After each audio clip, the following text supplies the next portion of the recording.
بسم اللہ الرحمن الرحیم نحمده ونصلی ونسلم علی رسول الکریم اما بعد۔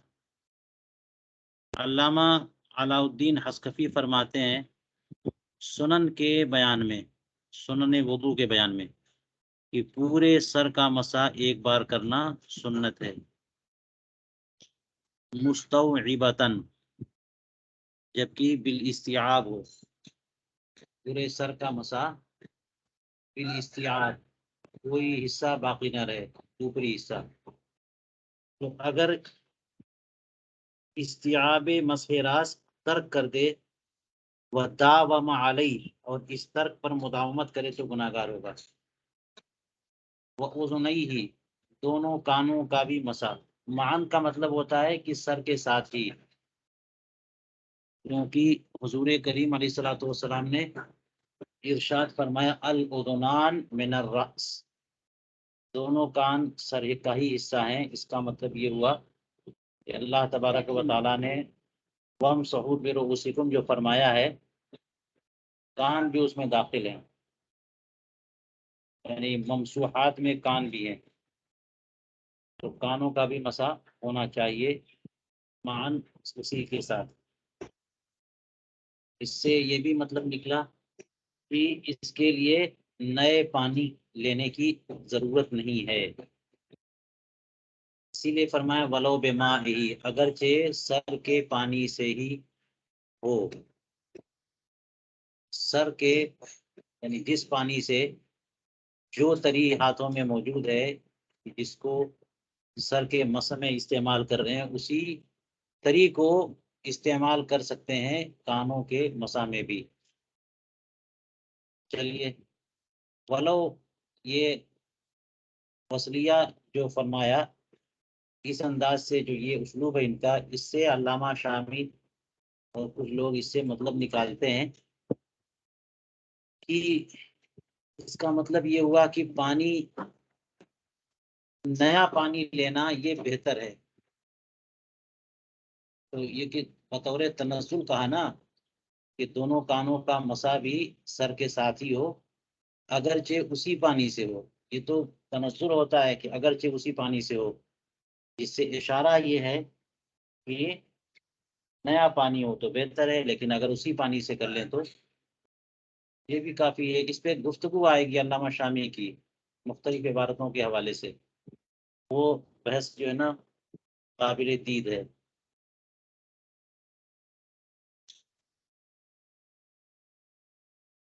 آگے کہتے ہیں لیکن لو مس امامتہ فلا بد من ماء جدید، تو نئے پانی کی ضرورت تو کانوں کے مسح میں نہیں ہے، لیکن سر کے مسح کے ساتھ ساتھ جو ہے نا کسی نے امامے پر بھی مسح کر لیا تو اب کانوں کے مسح کے لیے نئے پانی کی ضرورت پڑے گی۔ اس کی وجہ یہ ہے کہ جب امامے پہ مسح کریں گے تو امامہ تو کپڑے کا ہوتا ہے، وہ جاذب ہے، انگلیوں میں جو تری ہے وہ ساری تری امامہ کھینچ لے گا۔ سر جو ہے جس قدر آپ سر پہ اپنی ہتھیلی گزاریں گے تو تری لگتی چلی جائے گی، لیکن جاذب تو نہیں ہے کہ آپ کی ہتھیلیوں کو سکھا دے، تری ختم کر دے، لیکن کپڑا جاذب ہوتا ہے۔ ذرا سے بھی حصے سے کپڑے کے ذرا سے حصے سے بھی اپنی ہتھیلیاں گزاریے، ہتھیلی سوکھ جائے گی۔ اب اس کے بعد اگر کانوں کا مسح کریں گے تو وہاں تو تری ہے ہی نہیں، تو مائع جدید کی ضرورت پڑے گی۔ تو یہ پورے سر کے مسح کے سنت ہونے پر تفصیل تھی۔ اگلی سنت جو ہے وہ کہہ رہے ہیں والترتیب المذکور فی النص، چلیے اس کی بات آگے کرتے ہیں۔ علامہ شامی نے کیا فرمایا؟ قولہ مرتن، اگر مرتن کے بجائے بمائن واحد کہتے جیسا کہ منیت المصلی میں ہے، بہتر ہوتا۔ کیوں بہتر ہوتا؟ کیونکہ فتح القدیر میں فرمایا کہ امام حسن ابن زیاد نے امام ابو حنیفہ سے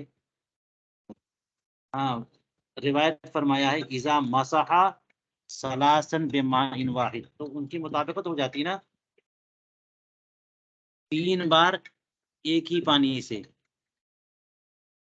کما فی المنیا لکانا اولا، کہ اگر 3 بار ایک ہی پانی سے مسح کرے تو یہ مسح بہتر ہوگا، کہ وہ جو امام شافعی تسلیس کا قول کرتے ہیں اور ایک روایت بھی ذکر کرتے ہیں، تو اس پر بھی ایک طرح سے عمل ہو جائے گا۔ اور ہم جو تسلیس کو مسنون نہیں مانتے مسح میں، اس لیے کہ صحیح سند سے کوئی حدیث ثابت نہیں ہے، اور بار بار طریق گزاریں تو مسح جو ہے مسح سے غسل کی طرف منقلب ہو جائے گا۔ قرآن پاک نے تو وَامْسَحُوا بِرُؤُوسِکُم کہا ہے، کوئی طریق بار بار گزاریں گے تو مسح کہاں ہے؟ لیکن یہ جو فرمایا ایک ہی پانی سے 3 بار، تو ایک ہی پانی سے کریں گے بار بار، نیا پانی نہیں لیا تو پھر وہ تو وہی طریق ہے۔ اور اس کا مطلب یہ بھی ہو سکتا ہے 3 بار ایک ہی پانی سے 3 بار سر کا مسح، کچھ حصے پر ایک بار اور کچھ باقی حصے پر دوسری مرتبہ مسح جو کیا، اور کچھ اور حصہ باقی رہ گیا اس پہ تیسری مرتبہ جو ہاتھ پھیرا تو وہ ہو گیا۔ تو استیعاب مقصود ہو تسلیس مسح سے، تو مرتن کہنے کے بجائے بمائن واحدن کہتے تو زیادہ بات واضح ہوتی۔ حالانکہ مرتن سے بھی بات ہو گئی، اس لیے کہ آگے مستوعبتن کا کی قید لگا دی نا۔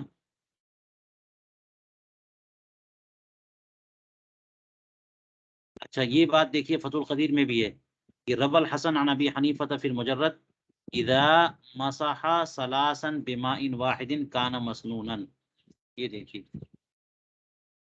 جو امام شافعی کا قول ہے اس کی توجیہ بھی ایک ہے کہ یہ یوں مسنون ہے۔ وعلیہ ومن فی الہدایت وغیرہ مستدل به شافعی، امام شافعی نے روایت تسلیس مسح کی جو روایت کی ہے نا، امام شافعی نے وہ تسلیس مسح کے قائل ہیں کہ سنت ہے کہ 3 بار مسح کیا جائے۔ صاحب ہدایہ اور دیگر مصنفین اسی پر محمول کرتے ہیں، امام شافعی کی مستدل روایت کو اسی پر محمول کرتے ہیں۔ یہ مطلب نہیں کہ اسی جگہ پر 3 مرتبہ گزارا جائے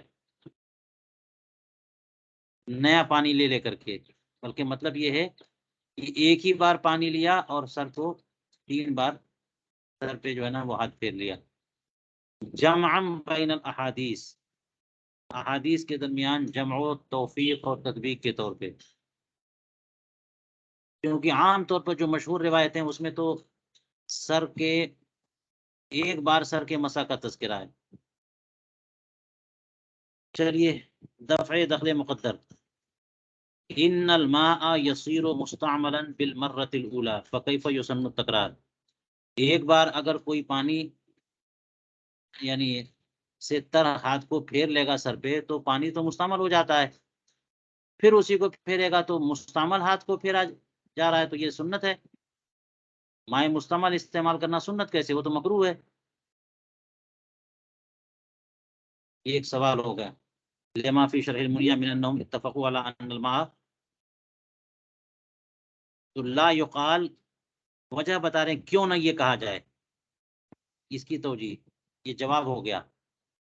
یہ نہ کہا جائے کہ پانی جب مستعمل ہو گیا، ابھی آپ نے کہا کہ ایک ہی بار پانی لیجئے اور 3 بار پھیر لیجئے، تو کوئی کہے گا کہ 3 بار کیوں پھیرے، ایک بار اس ٹائم پھیریں گے تو وہ ہتھیلی جو تر ہے وہ تو تری مستعمل ہو گئی، تو دوسری مرتبہ کیسے اسی کو پھیرنا سنت ہو؟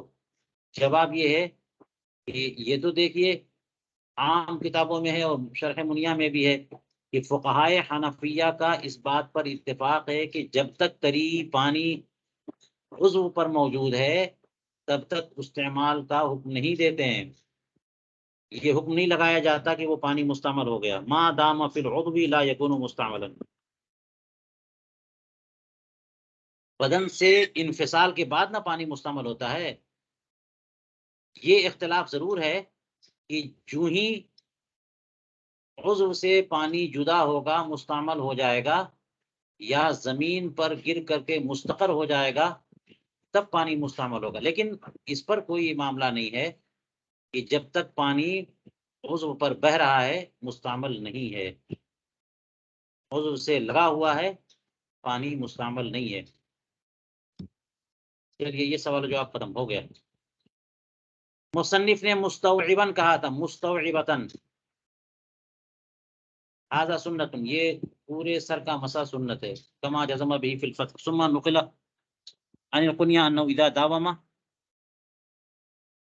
اور یہ بھی ہو سکتا ہے فتح القدیر کی طرف منسوب کر کے نقل کے بجائے نقل، اذا داوم على ترک الاستیعاب بلا عذر یا عصم، دیکھیے سنت مؤکدہ ہے نا، بلا عذر اگر ترک استیعاب پر مداومت کرے گا تو گناہگار ہوگا۔ سنت مؤکدہ کو اہمیت نہ دینا، نظر انداز کرنا، یہ گناہ کا کام ہے۔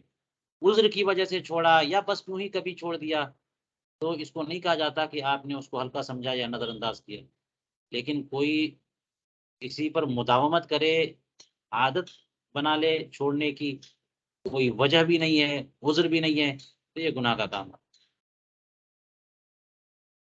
اس لیے کہ فرمائے کہ ایسا کر کیوں رہا ہے، لظہور رغبت یعنی سننا، کیونکہ سنت سے اس کی بے رغبتی ظاہر ہو گئی۔ عن صلہ ہے نا، راغبہ کا صلہ جب عن آتا ہے تو معنی بے رغبتی ہے، تو یہ بندہ گنہگار کیوں ہے؟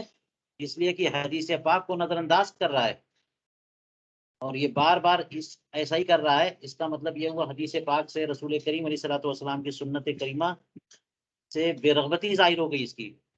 امام سعدی فرماتے ہیں کہ مسح علی الراس، سر کے مسح کی کیفیت کیا ہے؟ آپ دیکھ لیجئے فقہ کی کتابوں میں، بہار شریعت میں دیکھ لیجئے، یہاں پر دیکھیے کیا بیان کر رہے ہیں کہ وَالْأَظْهَرُ أَنْ يَضَعَ كَفَّيْهِ وَأَصَابِعَهُ عَلَى مُقَدَّمِ رَأْسِهِ وَيَمُدُّهُمَا إِلَى الْقِفَا، القفا کہتے ہیں سر کے پچھلے حصے کو، بدی والا، اپنی دونوں ہتھیلیاں، اس کی ساری انگلیاں سر کے اگلے حصے پہ رکھے اور پھر کھینچے، پیچھے کی طرف کھینچ کے لے جائے، اس طور پر کہ پورے سر کا استیعاب ہو جائے، پھر اپنی دونوں انگلیوں سے دونوں کانوں کا مسح کرے۔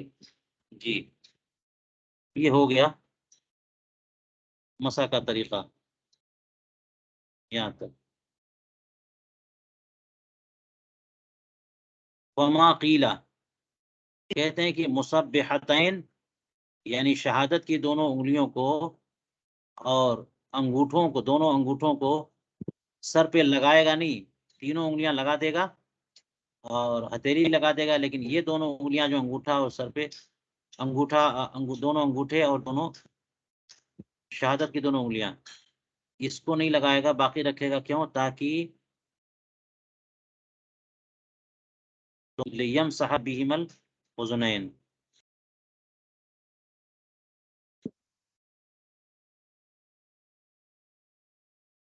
دونوں کانوں کا مسح جو ہے نا وہ مسبحتین سے کرے۔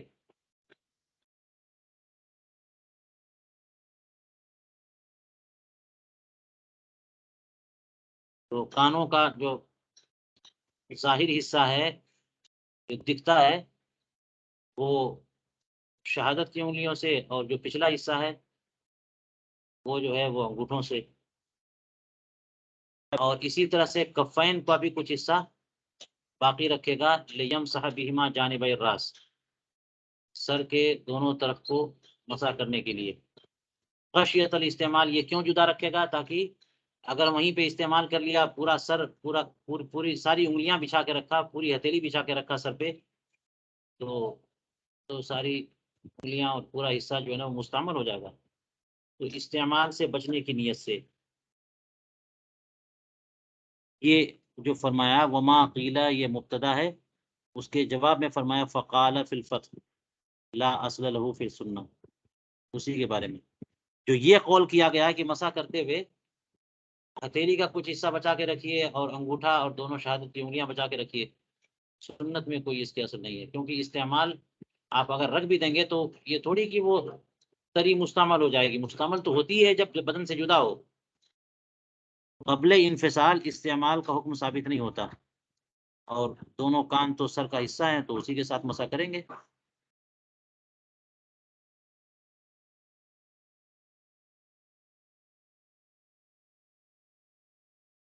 لیکن اس کا ذکر کیا ہے، ہمارے فقہ نے یہی طریقہ بتایا ہے جس کے بارے میں انہوں نے کہا لا اصل له فی السنۃ۔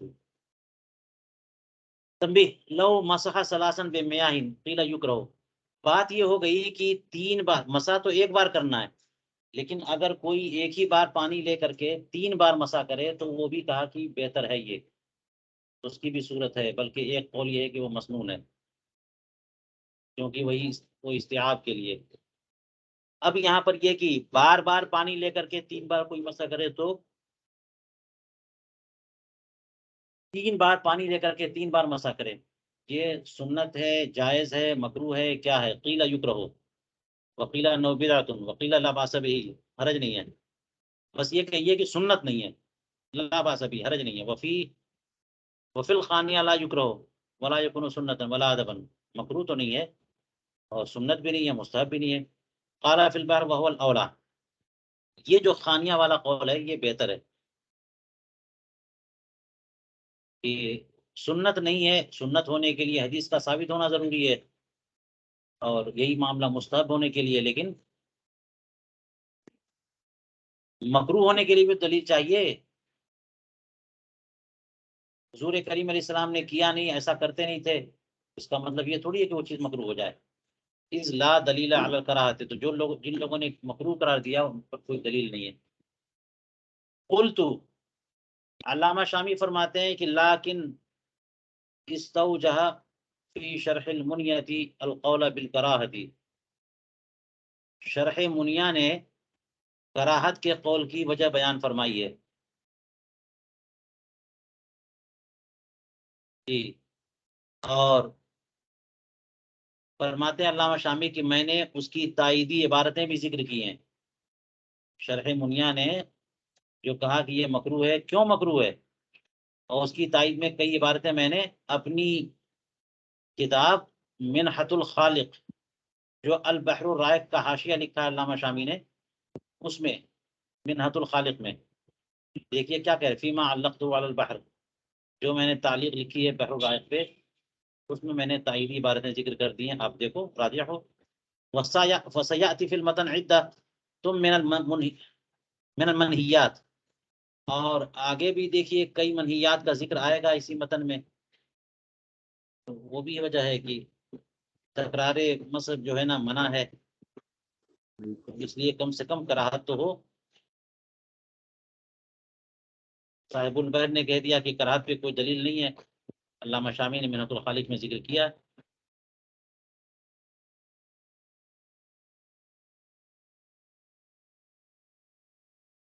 اچھا یہ بات تھی وَأُذُنَيْهِ معًا، دونوں کانوں کا مسح بھی اسی کے ساتھ، یعنی دونوں کانوں کے باطن کا، سبابتین کے باطن سے ظاہر کا، ابہامین کے ظاہر باطن سے، معًا اے فلا تیامن فیہما۔ اچھا یہ معنی، ایک معنی وہ تھا جو میں نے کیا کہ سر کے ساتھ، یعنی الگ سے ممسوح نہیں ہے یہ، لیکن زیادہ واضح یہ ہے کہ معًا کا مطلب ہوتا ہے کہ اس میں دونوں کانوں کا مسح الگ الگ نہیں ہے کہ تقدم و تاخر ہو، اس میں تیامن جو ہے وہ مستحب نہیں ہے، دونوں کانوں کا مسح ایک ساتھ۔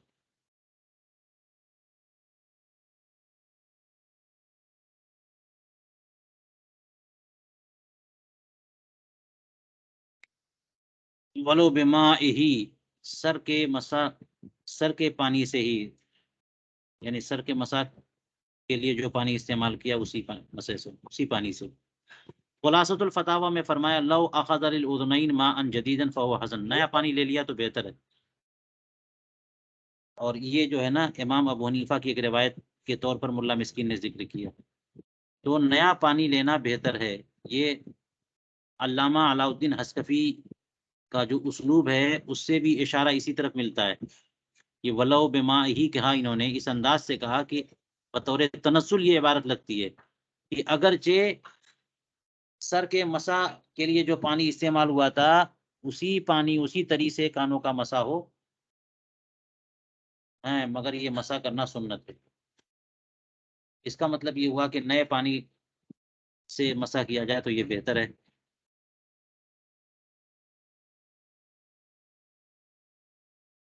تو یہ جو نیا پانی لینا بہتر قرار دیا بعض لوگوں نے، دیکھیے البحر الرائق میں دیکھیے اس کی تفصیل، فاستفید منه ان الخلاف بیننا وبین الشافعی فی انه اذا لم یاخذ ماء جدیدا ومسح بالبلۃ الباقیہ حل یکون مقیما لسنتی. ایک دیکھیے ہمارا اور امام شافعی کا اختلاف. ایک سوال ہے کہ نیا پانی لیا اور جو تری باقی رہ گئی تھی اسی سے مسح نہ کیا تو کیا یہ سنت کی بجاوری کرنے والا ہے؟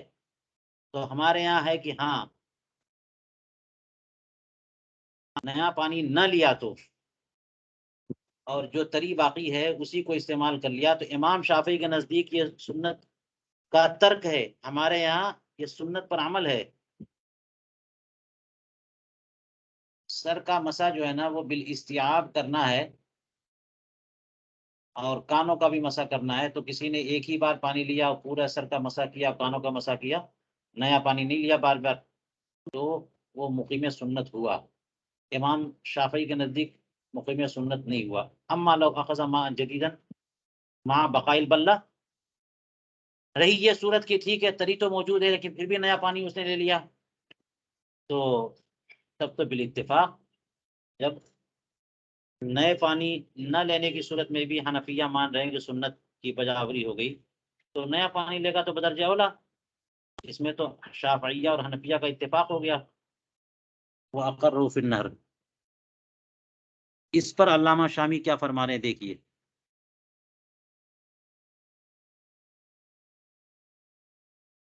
اس گفتگو کا خلاصہ اور اس کا تقاضا تو یہ ہے کہ نئے پانی سے کانوں کا مسح اولا ہے. اس لیے کہ اس میں امام شافعی کا ہم سے جو اختلاف ہے اس کی رعایت. آپ نے پڑھا ہوگا فقہ کی کتابوں میں کہ خلاف علماء سے نکلنا جو ہے نا یہ مستحب ہے.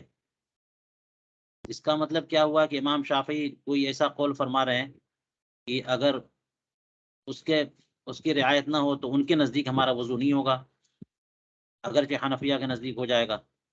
تو بہتر ہے کہ ان کے قول کی بھی رعایت کر لیں تاکہ حنفیہ اور شافعیہ دونوں کے حساب سے ہمارا وضو درست قرار پائے. کب تک رعایت دوسرے علماء اور دوسرے ائمہ کی کرنی ہے؟ جب تک کہ ہمارے ائمہ کرام کے قول کی خلاف ورزی اور کوئی فساد یا کوئی کراہت لازم نہ آئے. جیسے کہ امام شافعی فرماتے ہیں کہ خاتون سے اگر جسم مس ہو جائے تو وضو ٹوٹ جاتا ہے. ہمارے یہاں تو نہیں ٹوٹتا، لیکن اگر کسی کا بدن جو ہے زوجہ سے مس ہو گیا تو اس کے لیے اگرچہ حنفی ہیں بہتر ہے کہ وہ نیا وضو کر لے کہ امام شافعی کے نزدیک بھی باوضو مانا جائے. تو یہ خلاف علماء کی رعایت جو ہے یہ بہتر ہے. تو اب اسی سے یہ بات آئی کہ خلاف علماء کی رعایت بہتر ہے تو کانوں کے لیے، کانوں کے مسح کے لیے نیا پانی لینا بھی بہتر ہے تاکہ یکون آتین بالسنت اتفاقا، تاکہ سنت کی بجاوری کرنے والا اس درجے کا ہو جائے کہ شافعیہ بھی کہیں کہ آپ نے سنت پہ عمل کیا اور حنفیہ بھی کہیں. اور یہی خلاصہ ہے اور مفاد ہے شارح علامہ علاء الدین حسکفی نے جو لو وصلیہ سے تعبیر کیا ہے کہ اگر اسی طریقے سے کر لے گا کانوں کا مسح ہو تو جائے گا لیکن نیا پانی لینا بہتر ہے.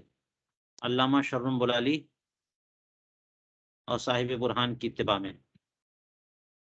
اور یہ مبنی اسی روایت پر ہے جو امام ابو حنیفہ سے ایک روایت گزری علامہ حسن ابن زیاد کی، امام حسن ابن زیاد کی گزری ہے. اور روایت سے مراد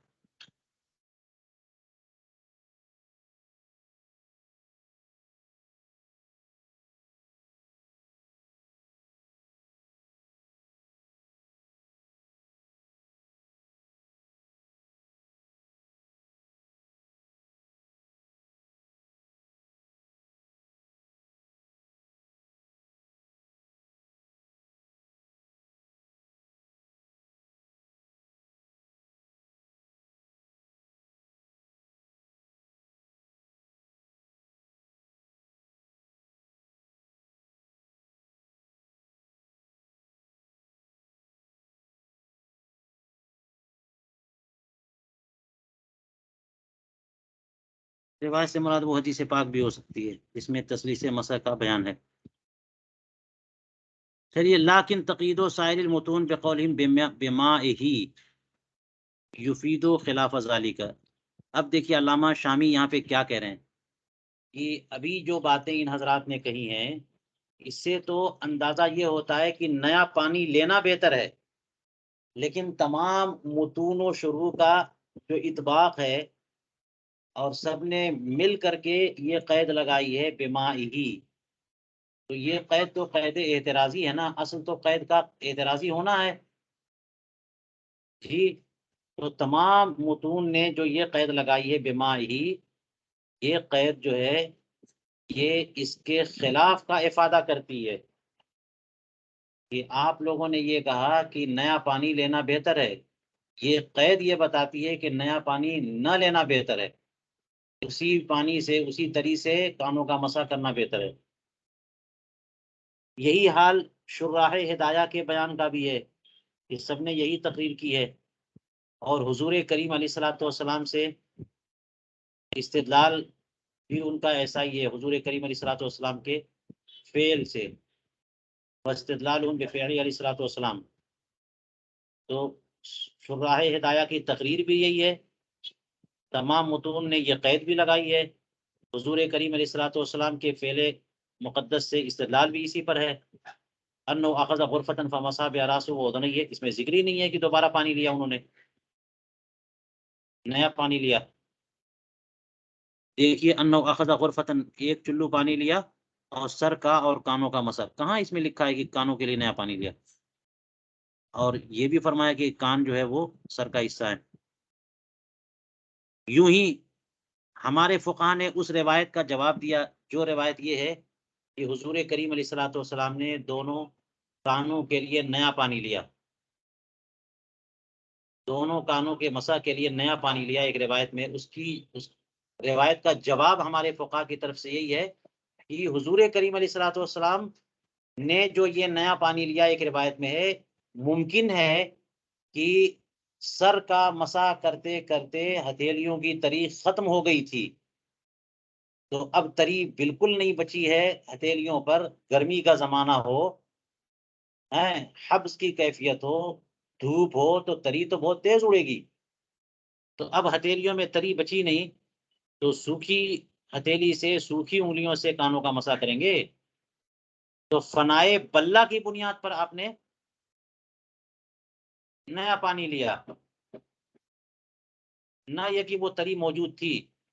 اور ہمارے علماء جو فرماتے ہیں کہ وہ تری موجود ہے تو اسی طریقے سے کانوں کا مسح کریے، حدیث پاک سے بھی ثابت ہے کہ حضور کریم علیہ الصلوۃ والسلام نے پانی لیا اور سر کا مسح کیا اور اپنے کانوں کا بھی مسح کیا، اور فرمایا کہ دونوں کان تو سر کا حصہ ہیں، یہاں ذکر ہی نہیں ہے کہ پھر پانی لیا، اور اسی کے لیے فرمایا آپ نے کہ دونوں کان سر کا حصہ ہے، تاکہ اس سے سمجھ میں آئے کہ جو سر کا جو مسح جس طریقے سے کیا جا رہا ہے اسی طریقے سے کانوں کا بھی مسح کیا جائے گا۔ اس سے تو اندازہ یہ ہوا کہ نیا پانی نہ لینا بہتر ہے، تین حضرات نے بیان کیا کہ پانی لینا بہتر ہے۔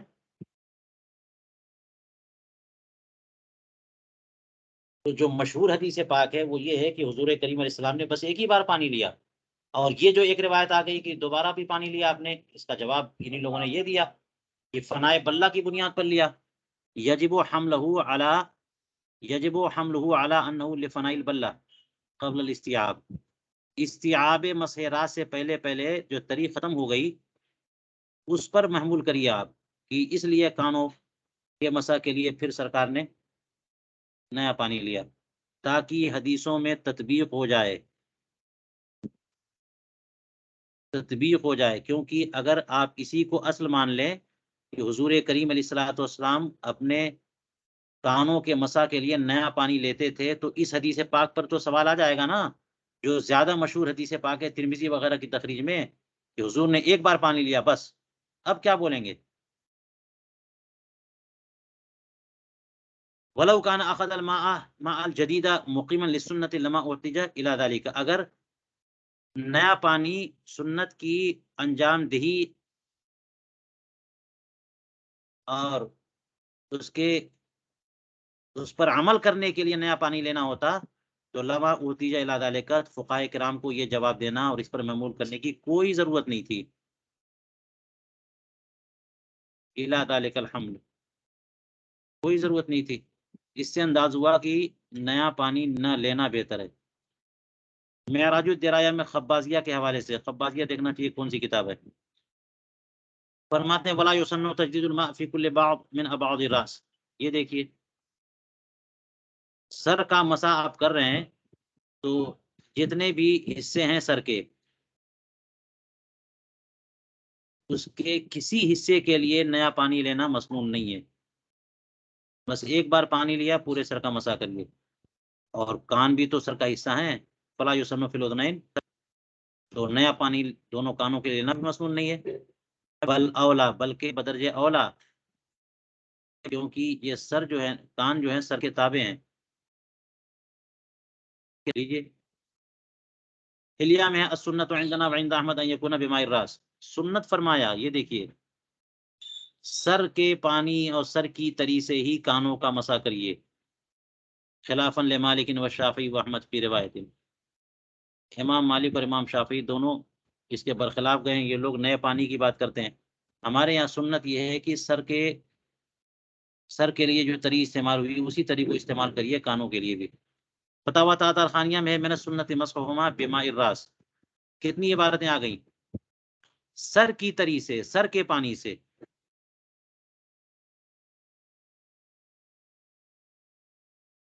ولا یاخذ الحما معا، یہ دیکھیے فرمایا نیا پانی نہ لے.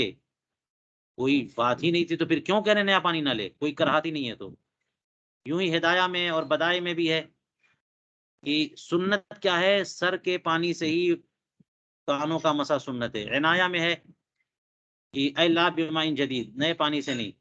اسی طرح سے مجموع البحرین کی شرح میں بھی ہے. علامہ عینی کی جو شرح ہے جسے بنایا کہتے ہیں، اس میں کیا لکھا ہے؟ استیعاب الراس بالمسح بماء واحد سنت. دیکھیے ایک ہی پانی سے سنت قرار دیا.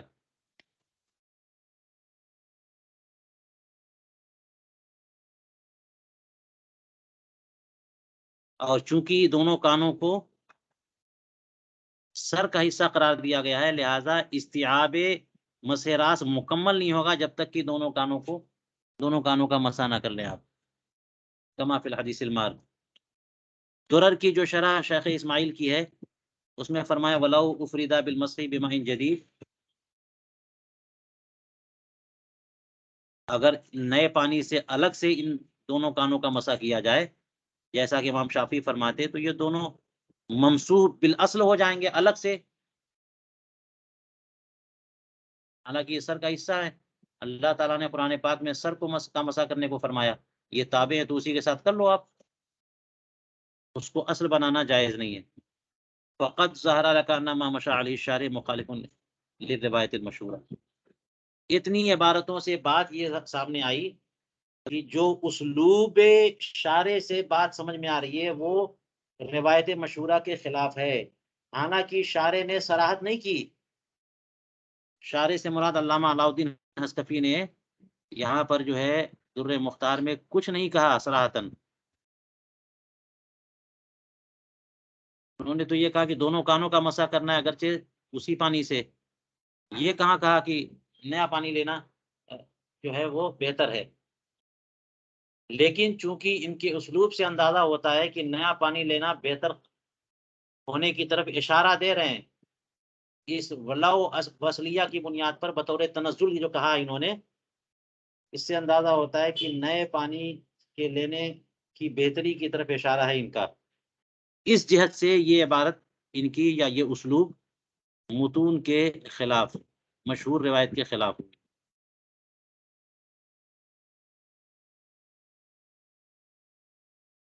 مشہور روایت یہ ہے کہ سر کے پانی سے ہی کانوں کا مسح کرنا ہے. التی مشى علیہ اصحاب المتون وشروع الموضوع لنقل مذہب هذا ما ظهر لي. علامہ شامی کہہ رہے ہیں کہ یہ تو تحقیق ہماری ہے. ولم ارى من نبه على ذلك فتتبع. ہو سکتا ہے مقصد یہ ہے کہ در مختار کے شارحین نے کسی اور اس بات پر کسی نے توجہ نہیں دی، تنبیہ نہیں کی. ہاں لیکن یہ ہے کہ جو میں بات کہہ رہا ہوں، مجھے خود ایک زمانے کے بعد خود علامہ حصکفی کی عبارت میں یہ بات مل گئی. ثم بعد مدت رأيت المصنف نبه علی فی شرح علی زاد الفقیر. زاد الفقیر جو متن ہے اس کی شرح انہوں نے خود لکھی علامہ اسقفی نے، اس میں یہ بات انہوں نے خود فرمائی، حیث قال بعد ذکر عبارت الخلاصہ السابقہ، خلاصۃ الفتاوی کی پچھلی عبارت ذکر کرنے کے بعد جو کچھ انہوں نے یعنی علامہ اسقفی نے کہا، ان کا جملہ یہ ہے، وَلَوْ فَعَلَ فَحَسَنْ مشکل، یہ جو زاد الفقیر کی عبارت ہے کہ اگر نئے پانی سے سر کا مسح کرے تو یہ بہتر ہے، علامہ حسقفی کہتے ہیں قل، تو میں یہ کہتا ہوں مشکل، یہ آپ کا کہنا کہ نئے پانی سے کانوں کا مسح، نئے پانی سے کانوں کا مسح بہتر ہے، یعنی کانوں کے مسح کے لیے نیا پانی لینا بہتر ہے، یہ مشکل ہے، لأنه يكون خلاف سنتی، کیونکہ یہ تو سنت کے خلاف ہوگا۔ دیکھ لیجیے یہاں پر تو صراحت کر دی نا علامہ اسقفی نے کہ نیا پانی لینا خلاف سنت ہے، صراحت کر دی، تو یہ اسلوب سے یہ بات بطور اشارہ ظاہر ہو رہی تھی، لیکن یہاں پر صراحت کر دی تو اسلوب سے آپ اب کوئی یہ مطلب نہ سمجھے، اور خلاف سنت حسن کیسے ہو سکتا ہے، واللہ عالم۔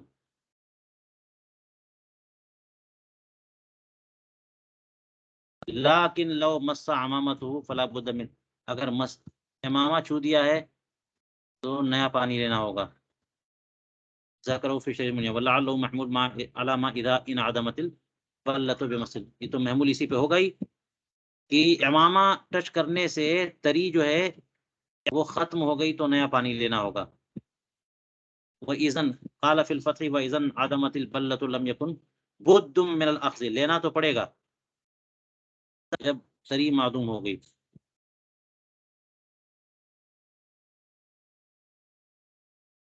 وقد یقال، یہ بھی کہا جاتا ہے کہ اگر کسی نے امامہ پر مسح کیا تو پھر یہ بحث ہی چھوڑ دیجئے کہ تری ہے کہ نہیں ہے، پانی لینا پڑے گا، لا بد من الاخذ مطلقا لانه بمس الامامۃ یحصل الانفصال، تو تری جو ہے نا منفصل ہو جائے گی، فیحکم علی البلۃ بالاستعمال، تو اب تری پر مائع مستعمل ہونے کا حکم لگا دیا جائے گا، اس لیے نیا پانی لینا پڑے گا۔ وعلى هذا ينبغي ان يقال لو مسح راسه بيديه ثم رفعهما قبل مسح الاذنين فلا بد من، اگر یہ والی دلیل مان لیتے ہیں کہ چاہے ہاتھ میں تری باقی رہ گئی ہو مس امامہ کے بعد یا ہاتھ سوکھ گیا، کسی بھی صورت میں نیا پانی لینا پڑے گا، کہ مس امامہ کے بعد انفصال ہو جاتا ہے۔ اگر یہ بات مان لیتے ہیں تب تو پھر آپ کو یہ بھی کہنا پڑے گا کہ کوئی بندہ اگر سر کا مسح کرتا ہے اور ہاتھ اٹھا لیتا ہے تو پھر اس کے بعد وہ کان کا مسح نہیں کر سکتا ہاتھ اٹھا لینے کے بعد، کیونکہ انفصال ہو گیا۔ اس طرح انفصال نہیں ہوتا، انفصال سے مراد یہ ہے کہ تری آپ کا ہاتھ منفصل ہو گیا سر سے یا امامے سے، یہ تری منفصل نہیں ہو گئی، منفصل انفصال سے مراد یہ ہے کہ آپ کی ہتھیلی سے، ابھی آپ کی ہتھیلی میں تو تری موجود ہے، جب تک آپ کی ہتھیلی میں تری موجود ہوگی اس کے انفصال کا حکم نہیں دیں گے، تو مائع مستعمل ہونے کا بھی حکم نہیں دیں گے۔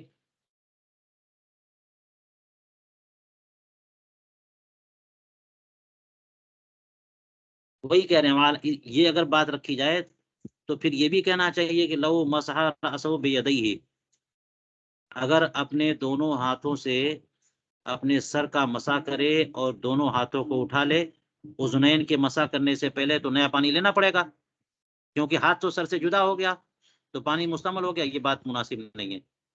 فلا بد من اخذ ماء جدید، اگرچہ بلہ باقی ہو، تری باقی ہو، تأمل، جواب میں دے چکا ہوں، تأمل جسے جس طرف اشارہ ہے وہ میں بتا چکا، اسی لیے اس کو قول ضعیف کے طور پہ بیان کیا۔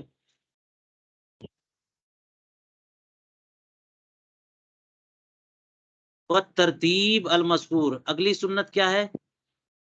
ترتیب سے وضو کرنا، جس کا ذکر نص میں ہے، نص قرآنی مراد ہے۔ اللہ تعالیٰ نے فرمایا ہے اذا قمتم الی الصلاۃ فاغسلوا وجوہکم، چہرہ پہلے دھونا، وایدیکم الی المرافق، دوسرے نمبر پہ ہاتھ کا ذکر ہے تو ہاتھ دھونا ہے، وامسحوا برؤوسکم، تیسرے نمبر پہ سر کا مسح مذکور ہے تو سر کے مسح کرنا، سر کا مسح کرنا۔ آخری نمبر پہ پاؤں کے دھونے کا ذکر ہے تو سب سے آخر میں پاؤں دھونا۔ تو یہ ترتیب ذکری جو ہے نا، منصوص ترتیب، یہ بھی سنت ہے۔ امام شافعی کے نزدیک یہ ترتیب فرض ہے، انہوں نے فرض کا دعویٰ کر دیا ہے تو وہ ہوا مطالب بالدلیل، ان سے دلیل کا مطالبہ کیا جاتا ہے۔ کیا دلیل ہے؟ فرض تو جو ہے نا وہ اسی وقت کوئی چیز فرض ہے جبکہ اس کی فرضیت پر نص ہو موجود، اس کی طلب ہو، مطالبہ ہو کہ ایسا کرو۔ قرآن کریم نے تو آیت کریمہ میں جو بتایا ہے وہ یہ کہ 4 کام کرو، یہ کہاں کہا کہ پہلے وہ کرو پھر بعد میں یہ کرو پھر بعد میں یہ کرو؟ اس میں تقدم و تاخر کا تقاضا ہوتا ہے، الگ سے وہ بات کہی جاتی ہے۔ جیسے حضور کریم علیہ الصلوۃ والسلام نے صراحتاً فرمایا کہ جو ہے وہ عید کے دن کے بارے میں فرمایا کہ آج جو ہم سب سے پہلے کام کریں گے وہ یہ کہ عید کی نماز پڑھیں گے، یعنی عید الاضحیٰ کے موقع پر، پھر قربانی کریں گے۔ لہذا کوئی قربانی پہلے کر لے تو وہ گوشت کھانے کا انتظام کیا اس نے، وہ قربانی نہیں ہوئی۔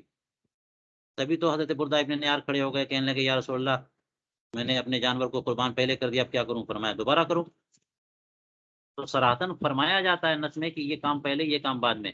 اسی طرح سے وہ رمی ہے، حلق ہے، اور اس طرح سے قربانی ہے، اس کے بارے میں بھی ترتیب فرمایا کہ پہلے رمی ہے، پھر اس کے بعد قربانی ہے، پھر حلق ہے، اس سے آگے پیچھے کوئی کر دے گا تو دم دینا پڑے گا۔ تو ترتیب کا ذکر ہوتا ہے، اور یہاں پر ترتیب کا صراحتاً ذکر نہیں ہے، وہ تو ایک ترتیب سے ان 4 کاموں کو بیان کیا گیا ہے، یہ نہیں کہا گیا کہ اس کو پہلے کرو، اس کو بیچ میں کرو، اس کے بعد میں کرو۔ ترتیب کے لیے تو فا ہے، ثم ہے، یا اور دیگر اسلوب ہو سکتے ہیں ترتیب کو بیان کرنے کے لیے۔ اس لیے ہمارے یہاں ترتیب بالکل فرض نہیں ہے۔ ہاں، چونکہ رسول کریم علیہ الصلوۃ والسلام نے ہمیشہ اسی انداز میں کیا ہے، خلاف ترتیب نہیں کیا، اس لیے سرکار اقدس صلی اللہ علیہ وسلم کے طریقے کی بنیاد پر اسے ہم سنت کہتے ہیں۔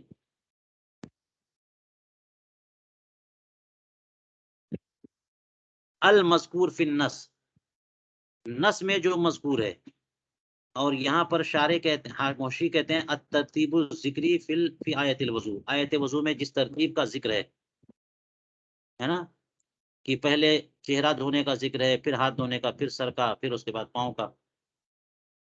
یہ جو انہوں نے کہا المذکور فی النص، اس میں اشارہ ہے کہ انہ لیس المراد فی قول الکنز وغیرہ والترتیب المنصوص النص الاصولی، بل المراد بھی المذکور۔ نص اصولی مراد نہیں ہے، نص مذکور مراد ہے۔ نص اصولی کا مطلب یہ ہوتا ہے، آپ نے پڑھا نا، ظاہر نص مفسر محکم، جو عبارت ما سیقل کلام لاجلہ کو کہتے ہیں نص، اسی کے لیے وہ کلام لایا جائے۔ تو اگر ترتیب کے لیے ہی کلام لایا جاتا تو یوں کہا جاتا کہ فغسلوا اولا وجوہکم وثانیا ایدیکم وثالثا وامسحوا برؤوسکم وآخرا یا رابعا، یہ فرمایا جاتا وارجلکم الی الکعبین آخرا، کلام اسی کے لیے لایا جائے، کوئی لفظ اس پر دلالت کرے تب نہ منصوص ہے۔ کون سا لفظ ہے جو اس ترتیب پر دلالت کر رہا ہے؟ اس آیت وضو میں کوئی لفظ نہیں ہے، یہاں تک کہ فا اور سما بھی نہیں ہے، واو جو جمع کے لیے آتی ہے وہ موجود ہے وہاں پر، تو ترتیب کا تو سرے سے وہاں ذکر ہی نہیں ہے۔ تو یہ نہ سمجھیے کہ جو دقائق نے اور دیگر نے ترتیب منصوص کہہ دیا ہے، اس منصوص سے مراد یہ ہے کہ اس ترتیب پر نص قائم ہے، نہیں نہیں نہیں، ترتیب منصوص سے یہ مراد نہیں ہے کہ ترتیب پر نص قائم ہے، کوئی نص نہیں ہے، ظاہر بھی نہیں ہے کوئی لفظ، کوئی لفظ نہیں، ایک حرف نہیں ہے اس پہ۔ ترتیب منصوص سے مراد یہ ہے کہ قرآن کریم کی نص میں جس ترتیب سے وضو کا ذکر ہے، کہ پہلے نمبر پہ کس کو رکھا ہے، اس کے بعد کس کو رکھا ہے، اور وہ نص تو اس بات پر ہے ہی نہیں کہ پہلے یہ دو، نص تو یہ ہے کہ اس کو دھونا ہے، اس کو دھونا ہے، اس کو اس کا مسح کرنا، اس کو دھلنا ہے، آگے پیچھے کیا ہے اس کا تذکرہ ہی نہیں ہے. تو ترتیب منصوص سے مراد جو منصوص کا لفظ ہے وہ کہنے کے بجائے انہوں نے یہاں پہ المذکور فی النص، نص میں جو مذکور ہے، یہ ترتیب منصوص نہیں، ترتیب مذکور فی النص. ترتیب وہ منصوص اصولی نہیں ہے جو اصول فقہ کی کا نص ہے، بلکہ منصوص ذکری مراد ہے. ولیل مراد بھی المذکور از لیس فی الآیت، کیونکہ اس آیت کریمہ میں ایک لفظ بھی ایسا نہیں ہے جو ترتیب کا افادہ کرے. تو پھر ترتیب منصوص علیہ کیسے ہو سکتی ہے؟ بالکل نہیں ہے. امام شافعی سے دلیل کا مطالبہ ہے، کوئی دلیل نہیں ملے گی. اے ان لا حاجت لنا الی الدلیل، ہمیں کسی دلیل کی ضرورت نہیں ہے یہ کہنے کے لیے کہ وہ فرض نہیں ہے. عدم افتراض پر کوئی دلیل دینے کی ضرورت نہیں، کیونکہ عدم افتراض ہی تو اصل ہے. کوئی کہتا ہے کہ یہ فرض ہے تو اسے نص پیش کرنی ہوگی، اور جو فرضیت کا مدعی ہے وہ مطالب ہے دلیل کا، اور وہ دلیل موجود ہے نہیں. ہاں یہ ترتیب رسول کریم علیہ الصلوۃ والسلام کے عمل سے مفہوم ہوتی ہے، اسی لیے ہم اس کے سنت ہونے کے قائل ہیں. البحر الرائق کا افادہ.